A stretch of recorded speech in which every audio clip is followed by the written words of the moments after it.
അധ്യായം 26. വേനൽക്കാലത്ത് ഹിമവും കൊയ്ത്തുകാലത്ത് മഴയും എന്ന പോലെ ഭോഷന് ബഹുമാനം പൊരുത്തമല്ല. കുരുകിൽ പാറിപ്പോകുന്നതും മീവൽ പക്ഷി പറന്നുപോകുന്നതും പോലെ കാരണം കൂടാതെ ശാപം പറ്റുകയില്ല. കുതിരയ്ക്ക് ചമ്മട്ടി, കഴുതയ്ക്ക് കടിഞ്ഞാൺ, മൂഢന്മാരുടെ മുതുകിന് വടി. നീയും മൂഢനെ പോലെ ആകാതിരിക്കേണ്ടതിന് അവന്റെ ഭോഷത്വം പോലെ അവനോട് ഉത്തരം പറയരുത്. മൂഢന് താൻ ജ്ഞാനിയെന്ന് തോന്നാതിരിക്കേണ്ടതിന് അവന്റെ ഭോഷത്വത്തിന് ഒത്തവണ്ണം അവനോട് ഉത്തരം പറക. മൂഢന്റെ കൈവശം വർത്തമാനം അയക്കുന്നവൻ സ്വന്തകാൽ മുറിച്ചുകളയുകയും അന്യായം കുടിക്കുകയും ചെയ്യുന്നു. മൂഢന്മാരുടെ വായിലെ സദൃശവാക്യം മുടന്തന്റെ കാൽ ഞാന്നുകിടക്കുന്നതുപോലെ, മൂഢന് ബഹുമാനം കൊടുക്കുന്നത് കവിണിയിൽ കല്ലുകെട്ടി മുറുക്കുന്നതുപോലെ. മൂഢന്മാരുടെ വായിലെ സദൃശവാക്യം മത്തന്റെ കൈയിലെ മുള്ളുപോലെ. എല്ലാവരെയും മുറിവേൽപ്പിക്കുന്ന വില്ലാളിയും മൂഢനെ കൂലിക്ക് നിർത്തുന്നവനും കണ്ടവരെ കൂലിക്ക് നിർത്തുന്നവനും ഒരുപോലെ. നായ് ഛർദ്ദിച്ചതിലേക്ക് വീണ്ടും തിരിയുന്നതും മൂഢൻ തന്റെ ഭോഷത്വം ആവർത്തിക്കുന്നതും ഒരുപോലെ.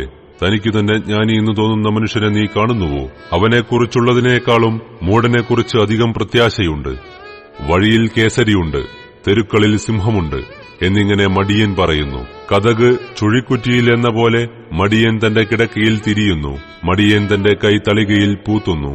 വായിലേക്ക് തിരികെ കൊണ്ടുവരുന്നത് അവന് പ്രയാസം. ബുദ്ധിയോടെ പ്രതിവാദിപ്പാൻ പ്രാപ്തിയുള്ള 7 പേരിലും താൻ ജ്ഞാനിയെന്നു മടിയന് തോന്നുന്നു. തന്നെ സംബന്ധിക്കാത്ത വഴക്കിൽ ഇടപെടുന്നവൻ വഴിയെ പോകുന്ന നായുടെ ചെവിക്ക് പിടിക്കുന്നവനെ പോലെ.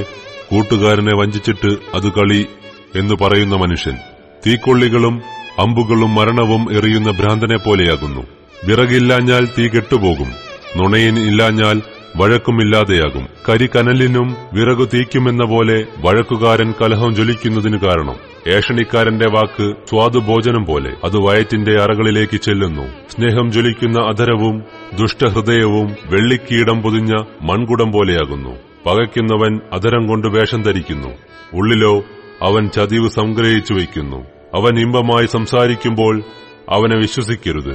അവന്റെ ഹൃദയത്തിൽ 7 വെറുപ്പുണ്ട്. അവന്റെ പക കപടം കൊണ്ട് മറച്ചുവെച്ചാലും അവന്റെ ദുഷ്ടത സഭയുടെ മുമ്പിൽ വെളിപ്പെട്ടുവരും. കുഴികൾ കുഴിക്കുന്നവൻ അതിൽ വീഴും, കല്ലുരുട്ടുന്നവന്റെ മേൽ അത് തിരിഞ്ഞുരുളും. ഭോഷ്ക് പറയുന്ന നാവ് അതിനാൽ തകർന്നവനെ ദോഷിക്കുന്നു. മുഖസ്തുതി പറയുന്ന വായ് നാശം വരുത്തുന്നു.